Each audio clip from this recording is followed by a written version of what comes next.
Chers téléspectateurs, eh bien bonjour ou bonsoir en fonction de là où vous vous situez et bienvenue sur votre chaîne Espoir TV.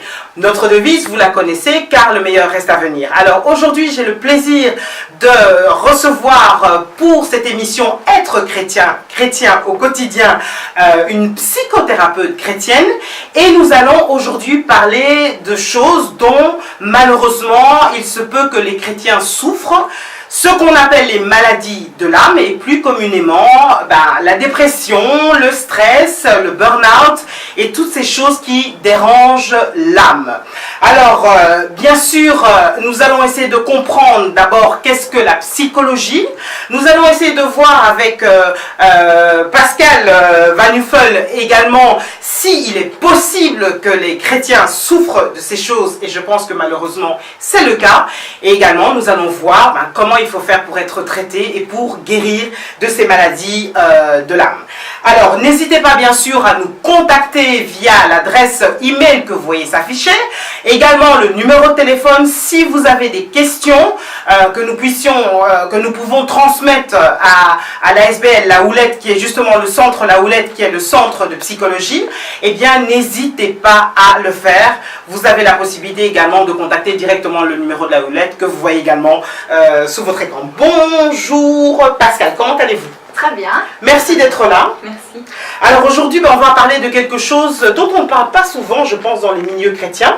Mais avant de commencer, je vais vous demander de vous présenter. Alors, qui est Pascal Van Nuffel vu par la psychologue? Quelle est? Dites-nous. Donc, donc je suis Pascal Van Nuffel, comme vous l'avez dit, je suis psychologue.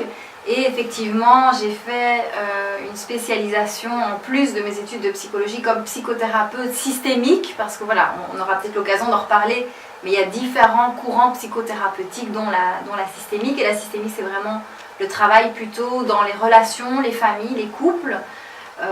Et donc, j'ai démarré depuis plusieurs années. J'avais vraiment envie et à cœur, avec d'autres psychologues d'ailleurs, il n'y avait pas que moi, de pratiquer mon métier, mais dans une perspective chrétienne, parce que je suis chrétienne.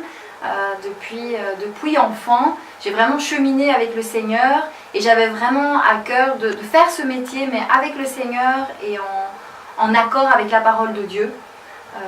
Et donc voilà, donc ça fait plusieurs années maintenant qu'on a démarré La Houlette, qui avait vraiment ce souhait d'accompagner les personnes avec le Seigneur. Alors, on va revenir à La Houlette et on bénit le Seigneur pour ce genre d'initiative. J'ai été très étonnée et surprise, agréablement surprise quand j'ai entendu parler de cette initiative, parce que je n'imaginais même pas que ça pouvait exister. Donc on va y revenir, mais on va parler effectivement de cette spécialisation que vous avez faite en psychothérapie systémique. Alors, dites-nous, c'est quoi? Ça fait peur en tout cas. Mais disons que il y a différentes façons et angles de vue dans laquelle accompagner la personne. Et la systémique axe vraiment les choses d'un point de vue relationnel. Donc le systémicien va souvent accompagner la personne en questionnant son histoire familiale, son histoire de vie, la relation avec ses parents, avec ses frères et sœurs. Quelle est au fond la culture et les valeurs familiales qui ont été transmises. Et donc c'est un courant psychothérapeute qui travaille aussi beaucoup sur les problématiques de couple et les problématiques familiales. Ça peut être des problématiques parents-enfants, parce que voilà, il y a toujours cet aspect relationnel et cet aspect familial. Donc disons que voilà, c'est un courant de la psychothérapie qui va un petit peu plus travailler dans du background, comme on dit oui. en anglais. Donc, une première chose que je vais retenir, c'est que il est très important pour pouvoir avancer, d'aller voir les choses qui se sont passées dans le passé. En tout cas, un être humain, ça se construit.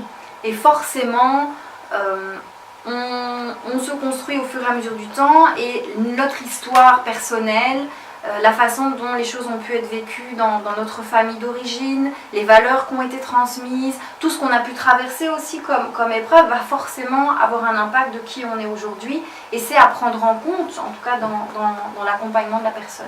Ok, alors également une formation d'aumônier. Oui. Waouh. Donc ça c'est en plus de ma formation, effectivement. Je me suis formée comme aumônier pour les hôpitaux, et plus spécialement par rapport aux hôpitaux psychiatriques, où là voilà, j'ai eu une année de formation aussi un peu plus spécial sur qu'est-ce que c'est l'accompagnement de l'aumônier, et avec justement tout l'aspect aussi spirituel qu'une personne malade, ou en tout cas dans un moment de crise dans sa vie, tous les questionnements qu'elle peut avoir, toutes les difficultés qu'elle peut vivre, les angoisses, les questions, et de vraiment pouvoir accompagner les personnes dans ces moments un petit peu particuliers de leur vie. Alors, la psychologie, on va essayer évidemment, il y a des cours de psychologie, donc c'est pas en quelques minutes qu'on va pouvoir définir et détailler tout ce qu'est la psychologie, mais on va simplement permettre aux personnes qui nous regardent de comprendre de quoi il s'agit. Alors, quand on parle de la psychologie, de quoi parle-t-on exactement? Quand on parle de la psychothérapie, de quoi parle-t-on exactement? Alors, la psychologie, de façon générale, se définit vraiment comme étant l'étude des comportements humains. Donc, le psychologue, et d'ailleurs c'est ce qu'on apprend pendant nos études de psychologie, parce que donc, pour être psychologue, c'est des études universitaires qui durent 5 ans. Et dans nos études, au fond, on étudie des théories, des études qui ont observé l'être humain, qui ont observé comment il vit les épreuves de vie, qui ont observé ses émotions, qui ont observé, tiens, comment est-ce que l'être humain se comporte, est-ce que tous les êtres humains réagissent de la même façon à une même épreuve, qui ont justement observé qu'est-ce qui peut avoir une incidence sur l'identité, la vie de quelqu'un. Donc c'est un petit peu une étude, comme si on se plaçait un peu comme observateur et qu'on en apprenait au fond sur qu'est-ce qui se passe en fait. Qu'est-ce qui se passe dans la vie de l'être humain. Alors les comportements, oui. Oh, excusez-moi, oui. Donc les comportements humains, surtout les aspects psychiques. Oui, tout à fait. Mais, le psychique, c'est quoi? Alors, le psychique, c'est vraiment tout ce qui est processus mental, cognitif, émotionnel. Maintenant, le psychologue est amené aussi à avoir une vision globale de la personne. On est à la fois des êtres physiques, on est à la fois des êtres psychiques, émotionnels, mentaux, on est à la fois des êtres spirituels. Et en tant que psychologue, on ne veut pas saucissonner les gens. Ça, c'est vraiment quelque chose qui est important parce que tout a un impact. Des personnes qui n'expriment parfois pas les choses d'un point de vue émotionnel, ça va ressortir dans le corps. Des problèmes au niveau spirituel peuvent se manifester d'un point de vue psychique et ainsi de suite. Donc en fait, tout est relié et le psychologue veut vraiment appréhender la personne, mais dans toute sa globalité. D'où l'importance d'être un psychologue chrétien, quelque part. Enfin, oui. D'où le plus. Mais ça, on va y revenir. Alors, la deuxième définition, une discipline qui vise la connaissance des activités mentales en fonction des conditions de l'environnement. Donc, encore une fois, l'environnement, c'est important. Oui, il a de l'influence sur nos manières de percevoir, de réagir, de réfléchir. En fait, il faut un petit peu imaginer, les processus mentaux, c'est un petit peu comme une boîte noire qu'on a à l'intérieur de nous, et la psychologie a essayé de comprendre qu'est-ce qui se passe à l'intérieur de nous, qu'est-ce qui se passe, et en observant les êtres humains, on a pu faire des hypothèses sur ce qui pouvait se passer dans nos processus mentaux, comment est-ce qu'on réagit, qu'est-ce qui se passe un petit peu, voilà. Et forcément, l'environnement a clairement un impact et on le sait, on sait très bien que ce qu'on a vécu dans nos familles, ce qu'on vit à l'école, ce qu'on vit au travail, ce qu'on vit avec nos conjoints a un impact de ce qui se passe aujourd'hui pour nous. Et donc ça peut avoir un impact aussi sur notre relation avec Dieu, notre vie spirituelle. Bien sûr. Bien sûr. Alors, également, le fait de se dire, parce que vous êtes vraiment, il y a une perspective chrétienne qui est là, donc la psychologie chrétienne entre guillemets, or on aurait pu vraiment considérer que c'était deux choses incompatibles. La vie psychologique, psychique et la vie spirituelle, Dieu et la psychologie. Alors, le problème, c'est que forcément, la psychologie est née plus ou moins dans les années 50, si je ne dis pas de bêtises, et forcément, étant donné qu'on est dans une société laïque principalement, la psychologie a été empreinte en fait des valeurs laïques, et forcément... Freud quoi, avec des... exactement, et la plupart des psychologues ont commencé à étudier l'être humain, mais en partant de l'être humain au centre. Donc tout dans la psychologie, on va dire traditionnelle, tout est observé comme si un petit peu l'être humain était le centre de sa vie, je pense donc de ses choix, c'est ça. Et en partant du principe que l'être humain est un être libre et que c'est lui un peu qui dirige sa vie. Alors à ce moment-là, effectivement, c'est une psychologie qui pourrait être considérée comme incompatible avec la foi chrétienne. Mais si on prend la psychologie simplement dans son sens général, qui est l'étude des comportements humains et de ce qui se passe un petit peu chez l'être humain, en fait la Bible est remplie de psychologie. Moi je dis toujours, la Bible, elle nous parle de tout un tas de personnes qui ont vécu des difficultés, qui ont vécu des deuils, qui ont vécu des souffrances, qui ont vécu des bonnes choses aussi, et heureusement. On voit tout ce qui se passe aussi dans les émotions humaines. Et Jésus, le grand psychologue, qui a toujours les mots qu'il faut bien sûr, pour la personne qu'il faut. Bien sûr. Et donc, moi, je me suis vraiment rendu compte que on peut vraiment faire de la psychologie, c'est-à-dire ce travail avec l'humain et cette approche de l'humain, mais pas en plaçant la personne au centre, mais en plaçant Dieu au centre et où on replace l'individu par rapport à Dieu. Ça veut dire quoi? Ça veut dire qu'il y avait un conflit d'intérêts pendant vos cours, pendant toutes ces années de cours, pendant ces 5 ans, vous vous disiez non, ça je suis pas d'accord, ça je suis pas d'accord. Est-ce que ça n'a pas été difficile à vivre, à gérer? Je pense qu'on fait quand même la part des choses et on garde, je pense, derrière notre tête, voilà, qu'effectivement, à partir du moment... je pense que c'est plus en fait les valeurs. Voilà, la psychologie nous transmet beaucoup d'études qui ont été faites et qu'en fait c'est une étude d'observation, donc effectivement on se rend compte que quand il se passe ça, la plupart des gens réagissent comme ça. Ma foi, c'est un fait. Oui. Mais c'est pas pour ça que dans notre façon de travailler... moi je trouve que c'est vraiment, pour moi le nœud il est vraiment là, c'est au fond de se dire, moi je pars pas du principe que l'être humain sait tout, que l'être humain doit s'en sortir tout seul, parce que justement on a Dieu et parce que justement je pense que la présence de Dieu dans nos vies change tout dans la façon dont on va vivre notre vie, notre histoire et surtout notre avenir, de comment on va vivre les choses futures. Alors, l'état d'esprit, l'état d'âme du chrétien, selon vous, sur base de ce que vous pratiquez tous les jours, de ce que vous voyez analyser tous les jours, quel est l'état d'esprit du chrétien? Avant de rentrer dans les détails des différentes maladies dont il pourrait souffrir, quel est l'état d'esprit du chrétien en général? Mais justement, c'est difficile de répondre à cette question, et ça je pense que c'est quelque chose aussi qui est très psychologue, mais on part vraiment du principe que chaque personne est différente. Oui. Donc je ne peux pas décrire un état général d'un groupe de personnes, parce qu'en fait chaque personne va vraiment vivre les choses d'une façon différente. Et c'est là, je pense, tout l'intérêt du travail en tant que psychologue, c'est vraiment à chaque fois de se dire, voilà, quelle est la personne que j'ai en face de moi, et où elle se situe. Donc voilà, je pense qu'il y a... Est-ce qu'il y a des observations tout de même que vous avez faites, constatées? Voilà, je me rends compte que ces dernières années, dans le milieu chrétien, eh bien, j'ai observé ça qui est récurrent, ça qui est récurrent. Est-ce qu'il y a quand même certaines... En tout cas, une chose est sûre, c'est qu'on se rend compte quand même que c'est pas parce qu'on est chrétien qu'on est immunisé de toutes les problématiques, d'ailleurs que ce soit les problèmes extérieurs, on a aussi des maladies, et puis on peut aussi être confronté à des épreuves qui nous bousculent, donc déjà on n'est pas protégé à ce niveau-là, et on n'est certainement pas protégé non plus de ce qui se passe à l'intérieur de nous, et parfois de débordements, parfois de choses qui nous échappent, et à un moment donné qui sont trop lourdes à porter, ça c'est certain.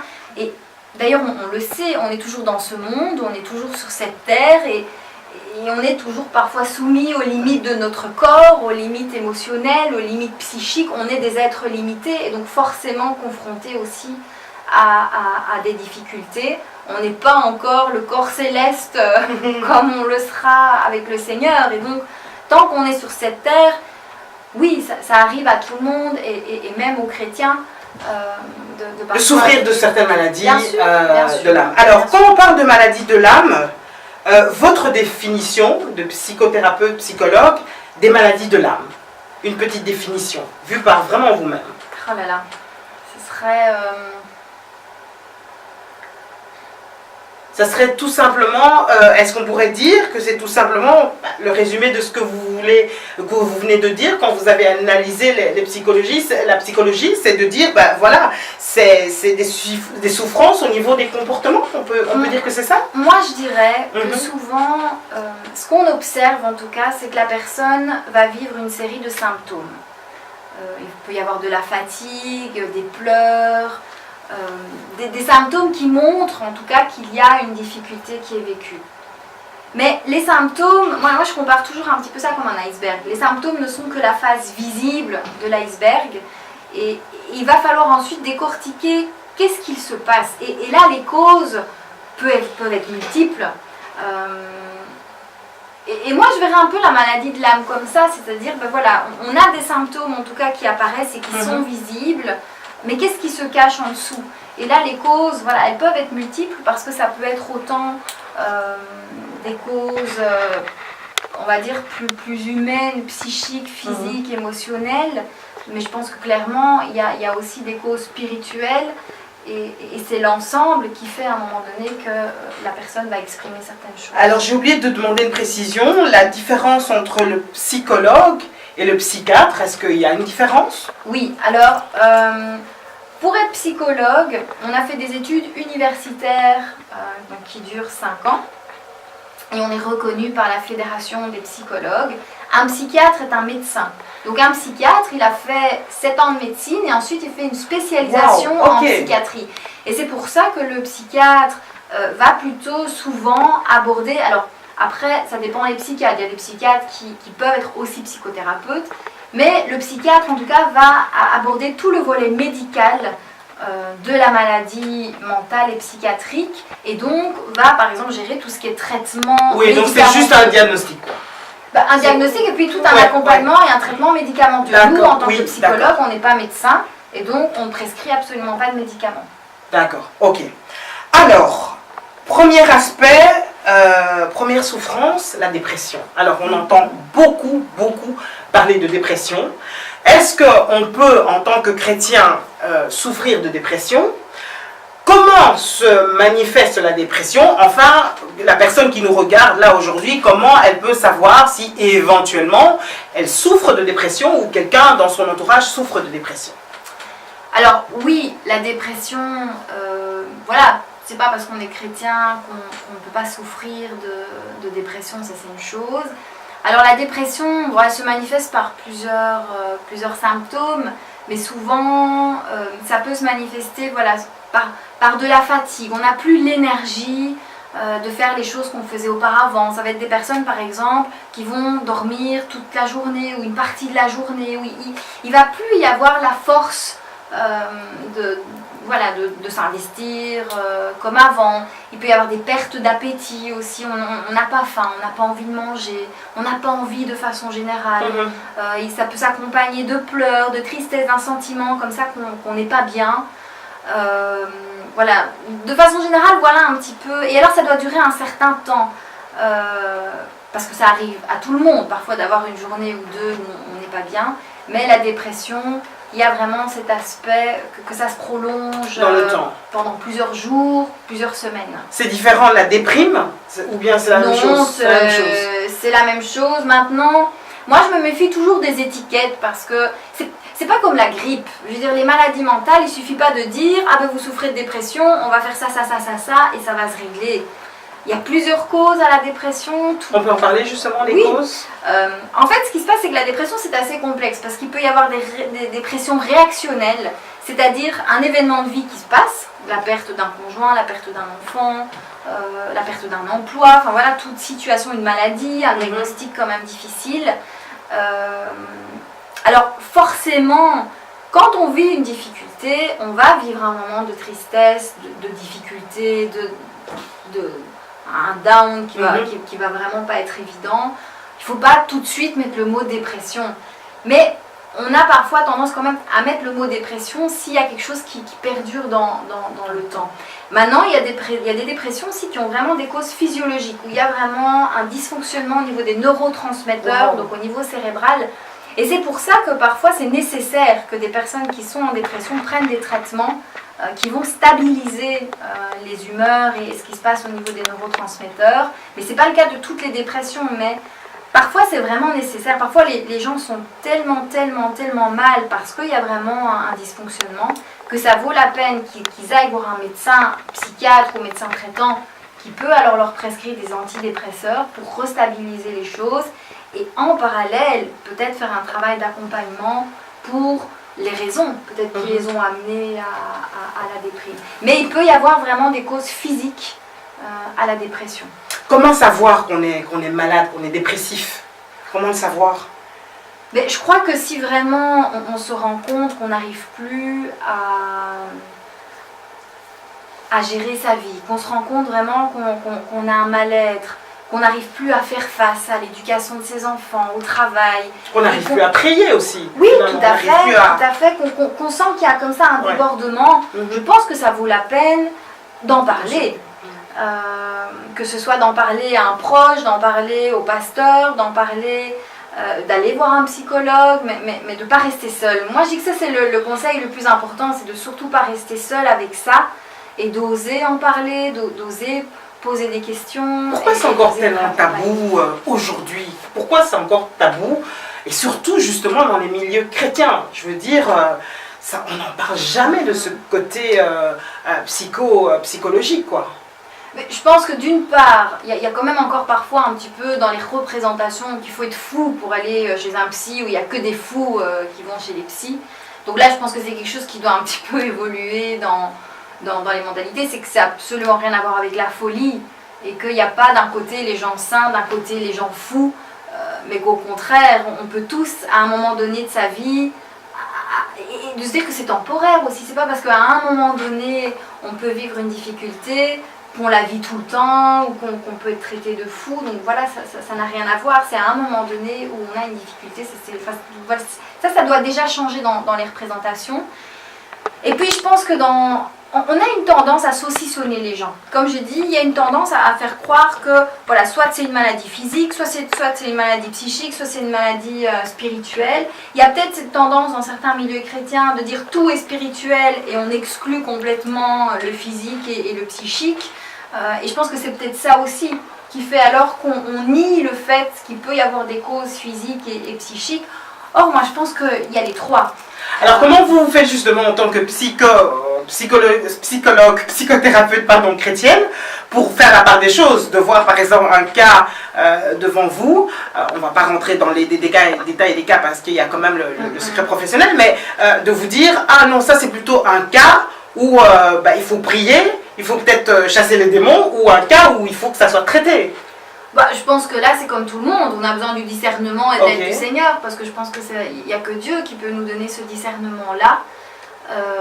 Et puis parfois c'est un petit peu par essai-erreur aussi, on essaye d'aller dans une certaine direction et puis on se dit tiens, il y a quand même d'autres choses qui chipotent, il y a quand même d'autres choses qui posent question.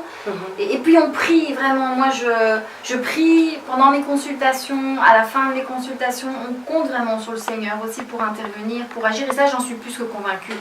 Je pense que la psychologie est intéressante parce qu'elle permet, comme je dis, de commencer à aller voir un petit peu en dessous de l'iceberg. Tiens, où est-ce que ça coince? Mais maintenant, moi je suis convaincue que c'est Dieu qui peut vraiment toucher, qui peut guérir, qui peut vraiment mettre en lumière aussi ce qui peut se passer dans l'iceberg, je vais dire. Et d'une certaine façon, on est aussi dans une démarche de foi. Je me rends compte de plus en plus quand j'accompagne quelqu'un. Vraiment, je compte sur les Seigneurs, je prie le Seigneur pour cette personne. Et on voit que le Saint-Esprit nous guide aussi et nous aide. Amen. Les troubles du comportement, on en parle aussi énormément. On ne va pas rentrer dans les détails parce qu'il y en a plusieurs, mais revenir peut-être sur les principaux actuellement. On se rend compte que beaucoup d'enfants, par exemple, on parle d'hyperactivité, on dirait que c'est vraiment la maladie à la mode. Oui. Votre fils est hyperactif, figurez-vous que moi-même j'ai eu le cas. On m'a annoncé que mon fils était hyperactive et qu'il fallait qu'il prenne une médication, assez forte d'ailleurs. L'hyperactivité, les tics, les TOC, etc. Qu'est-ce qu'on peut dire par rapport à ça? Les TOC, c'est encore différent. D'accord. L'hyperactivité peut-être? Alors, l'hyperactivité, il y a un effet de mode quand même. Wow. Je pense qu'il y a comme ça parfois cet aspect-là, hélas. Et puis le problème, hein, c'est qu'il y a un effet de mode dans le sens où il y a comme ça des étiquettes à la mode. Mais de nouveau, à chaque fois c'est la même chose, c'est qu'un même comportement n'a pas toujours les mêmes causes. Et il y a effectivement de l'hyperactivité où réellement de nouveau il peut se passer des choses au niveau cérébral qui peuvent faire en sorte que l'enfant qui est trop calme en fait au niveau cérébral va devoir hyper stimuler pour pouvoir voilà, pour pouvoir s'y retrouver. Donc il peut y avoir des causes physiques, mais il peut y avoir parfois des causes éducationnelles, parce que je pense que certains parents osent de moins en moins mettre des limites à leur enfant. Je pense aussi qu'il y a tous les aspects médias, avec des enfants qui sont quand même de plus en plus en phase de jeux électroniques, de vidéos. Et qui ont de l'impact. Bien sûr, parce qu'on sent effectivement, il y a les services de santé mentale souvent font énormément de campagnes pour pas qu'on mette les enfants trop tôt devant les écrans, devant les films, parce qu'on se rend compte que cette hyper-stimulation fait que les enfants arrivent beaucoup moins à être calmes comme ils étaient auparavant. Donc, de nouveau, il peut y avoir vraiment plein de... L'environnement. Bien sûr, l'environnement de nouveau peut tout à fait... D'accord. Alors, comment, encore une fois, je vous pose la question, savoir si son enfant a un problème, parce que c'est vraiment très fréquent que des parents sont confrontés à ça. Comment être sûr que l'enfant, enfin comment savoir si l'enfant souffre d'hyperactivité ou pas? Alors, quand on va chez le psychologue va toujours faire ce qu'on peut appeler une anamnèse. Donc, le psychologue va poser des questions, voir un petit peu comment ça se passe. Comment ça se passe dans la famille. Comme on sait que pour un problème, il peut y avoir différentes causes, mais le psychologue va essayer d'explorer ces différentes causes. On va essayer de voir justement, tiens, est-ce que l'enfant est toujours dans l'hyperactivité ou est-ce qu'il y a quand même des activités où il peut se poser, si oui, lesquelles? Est-ce que c'est un enfant qui regarde beaucoup la télé ou pas? La présence du parent, comment? Est-ce que les limites sont vécues? Est-ce que c'est un enfant qui fait des crises de colère ou pas? Est-ce qu'il accepte les limites ou pas? Et c'est un petit peu en faisant, je veux dire, ce travail de recherche que le psychologue peut alors se créer des hypothèses de travail, et à ce moment-là, en fonction des hypothèses, on peut alors proposer plusieurs pistes aux parents. Et là, c'est vraiment une mise au travail. Le travail du psychologue, c'est pas on va chez le médecin, on reçoit un médicament et puis tout va bien. Le psychologue, il va vraiment nous accompagner la personne. Et aider peut-être aussi les parents à accompagner leurs enfants. Tout à fait. Parce que c'est important aussi, je pense. Oui, tout à fait. Tout à fait. Et de se dire, voilà, tiens, est-ce qu'il y a des choses qu'on peut faire autrement? Et si oui, quoi? De pouvoir... Là, ça demande parfois de la créativité aussi, de réfléchir les choses parfois différemment. Il y a parfois des enfants aussi qui sont difficiles parce qu'au fond, ils sont dans un manque affectif par rapport aux parents, des parents très occupés. Mais ça a un impact aussi sur la relation avec l'enfant. Donc parfois faire plus d'activités avec ses enfants, parfois prendre du temps avec ses enfants, parler avec eux. Voilà, ça va être toutes des pistes qui pourront être explorées avec le psychologue. Et après, c'est un petit peu aux gens de mettre ça en mouvement et en travail dans leur vie quotidienne. Alors une autre souffrance qui est aussi malheureusement très à la mode actuellement, c'est l'autisme. Je ne sais pas si on peut dire quelques mots parce que ça reste très flou, mais si vous pouvez juste nous en dire quelques mots. Alors moi je ne suis pas spécialisée par rapport à l'autisme. Maintenant on collabore, un des psychologues avec qui on collabore travaille justement dans le milieu du handicap et connaît un petit peu plus ces situations. Mais en tout cas, de ce que je peux dire, déjà de nouveau, on se rend compte qu'il n'y a pas un autisme. Maintenant, de plus en plus, on parle du spectre autistique. Parce qu'on se rend compte vraiment qu'il y a plein de formes différentes. Et quoi, c'est récent ou bien ça a toujours été, mais c'est juste parce que c'est plus médiatisé? Parce que pourquoi on a l'impression que ça devient de plus en plus proche de chacun de nous, qu'on en voit beaucoup plus de cas? Il peut y avoir un effet effectivement médiatique, et puis je pense quand même que on ose de plus en plus. Avant, on mettait peut-être un peu tout dans le même paquet, en disant oh, ces enfants, ils sont fous, ils sont incapables, ils sont bêtes. Et puis non, on se rend compte qu'en fait, en faisant des recherches, on arrive un peu mieux à cibler leurs difficultés. Et je pense que c'est ça aussi qui fait qu'on commence à mettre des mots sur certaines pathologies qui existaient depuis longtemps, mais où on commence à les nommer et à les expliquer autrement. Mais donc pour revenir à l'autisme, en tout cas, ce qui est une particularité de ces spectres autistiques, c'est que ça touche vraiment à l'aspect social et relationnel. Donc ce seront des enfants et même des adultes, parce qu'en fait voilà, ces enfants deviennent adultes, donc il y a des adultes qui en souffrent forcément aussi. Ce sont des personnes qui auront une réelle difficulté à entrer en relation et en communication avec l'autre. Et très honnêtement, par rapport aux causes, ça je m'y connais pas assez, mais et de nouveau, il y a par exemple des personnes qui sont autistes, qu'on appelle le syndrome d'Asperger, qui présentent des capacités intellectuelles très très élevées.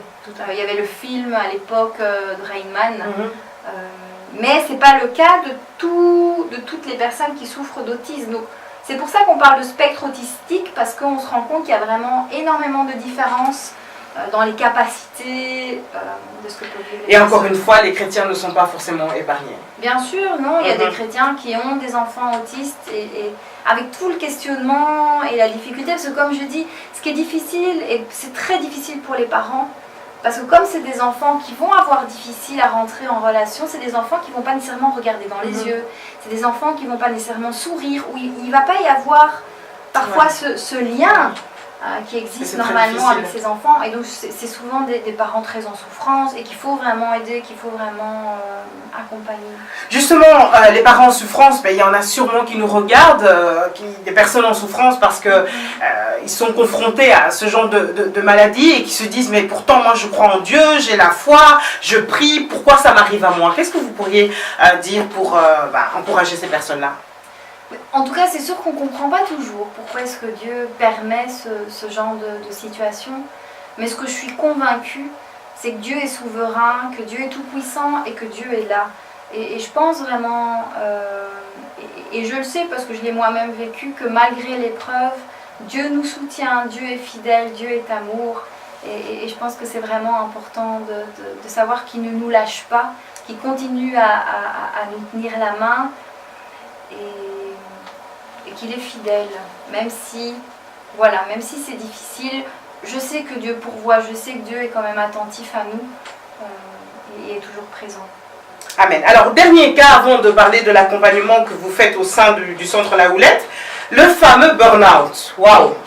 Ça, c'est aussi quelque chose très, très, très en vogue, entre guillemets, actuellement. Alors, ça s'explique, je pense, parce que, voilà, on vit dans un monde vraiment de ouf, comme on dit.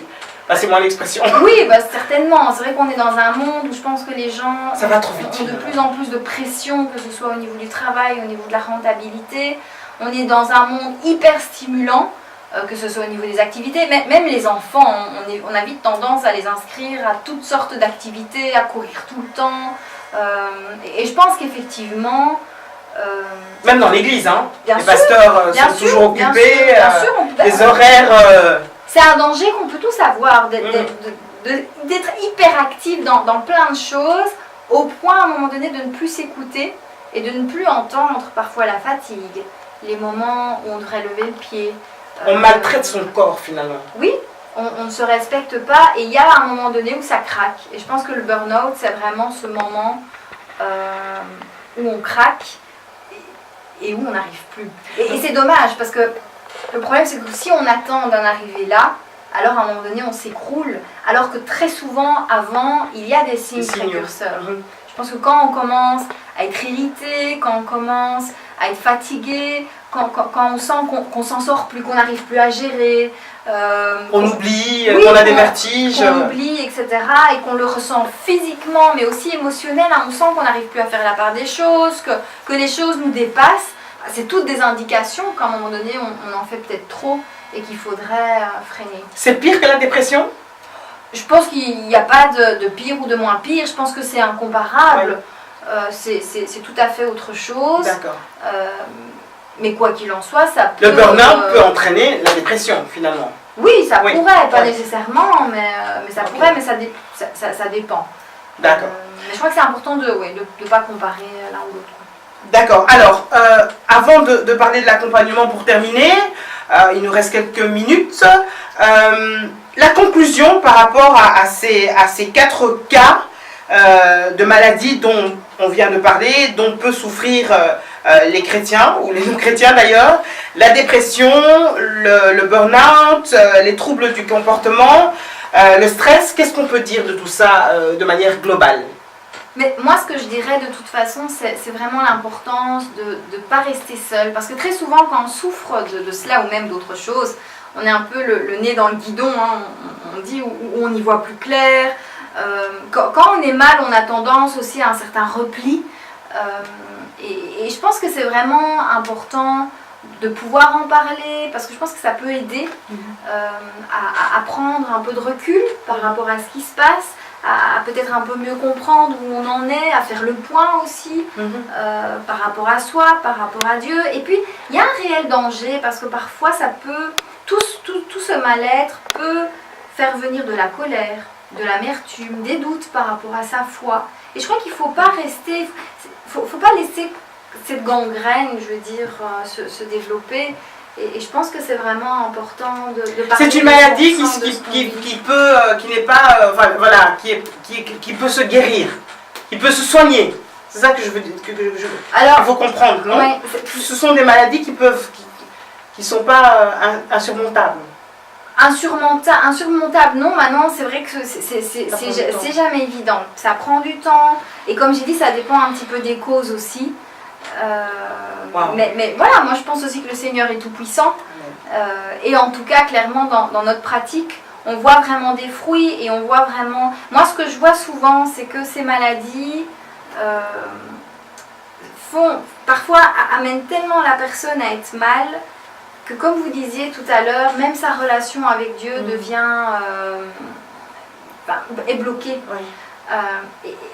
Et le problème, c'est qu'en plus de la maladie, quand on s'éloigne de Dieu, ça ne facilite pas les choses. Et nous, dans notre travail, on essaye vraiment, enfin moi en tout cas, j'essaye de remettre la machine en route.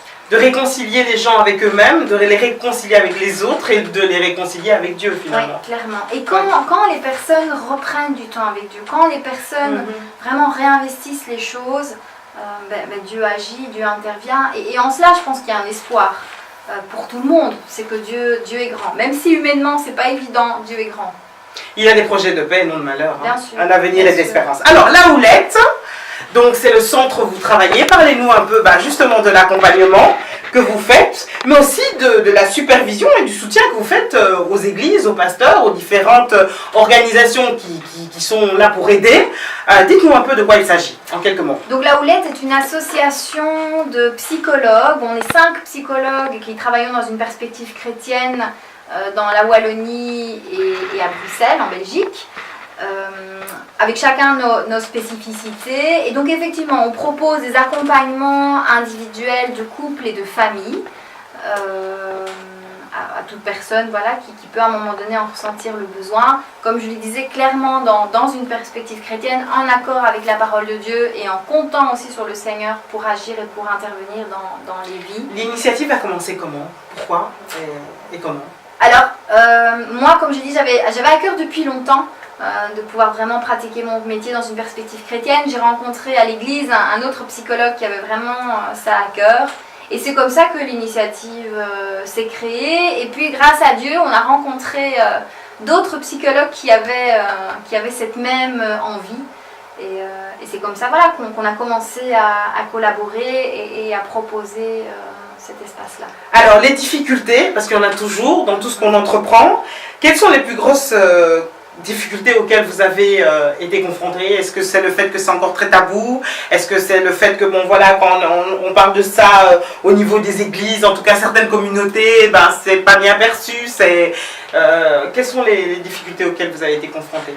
On se faisait la réflexion, au départ effectivement il y avait beaucoup de fermetures, mais on se faisait la réflexion depuis quelques mois, peut-être depuis un an et demi, les choses commencent à bouger.